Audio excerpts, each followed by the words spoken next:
ঈদের সূচনা ইসলামের প্রথম যুগে ৬২২ খ্রিস্টাব্দে যখন হযরত মুহাম্মদ মক্কা থেকে মদিনায় হিজরত করেন, তখন মদিনার মানুষ বছরে দুটি আনন্দের দিন পালন করতেন।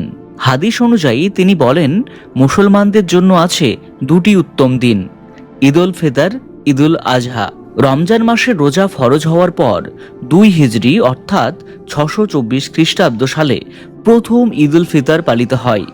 ওই বছর মুসলমানরা রমজান শেষে ঈদের নামাজ পড়েন, দান করেন এবং একসাথে আনন্দ করেন। এই সময়ই ঘটে ব্যাটল অব বদর, যা ইসলামের ইতিহাসে একটি গুরুত্বপূর্ণ ঘটনা। ঈদ উল আজহা শুরু হয় একই যুগে। এটি স্মরণ করায় ইব্রাহিমের ত্যাগের ঘটনা, যেখানে তিনি আল্লাহর আদেশে নিজের সন্তানকে কোরবানি দিতে প্রস্তুত হয়েছিলেন। এই উৎসব কোরবানির মাধ্যমে উদযাপিত হয়। ইসলাম বিস্তার লাভ করলে ঈদও ছড়িয়ে পড়ে মধ্যপ্রাচ্য, আফ্রিকা ও এশিয়ার বিভিন্ন অঞ্চলে। উমাইয়া ও আব্বাসীয় যুগে ঈদ ছিল বড় ধর্মীয় সামাজিক অনুষ্ঠান। ভারতীয় উপমহাদেশে ঈদ আসে মুসলিম শাসনের সময়, বিশেষ করে দিল্লি সুলতানাত এবং পরে মুঘল এম্পায়ারে। এই সময়ে ঈদ বড় উৎসব হিসেবে প্রতিষ্ঠিত হয়।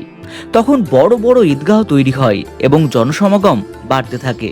বাংলায় ঈদ জনপ্রিয় হয় মুসলিম শাসনের সময়, বিশেষ করে বেঙ্গল সুলতানাতে ১৪০০ থেকে ১৬০০ শতকের সময় থেকে। এরপর গ্রাম বাংলায় ধীরে ধীরে ঈদ হয়ে ওঠে নামাজ, দান, পারিবারিক মিলনের উৎসব।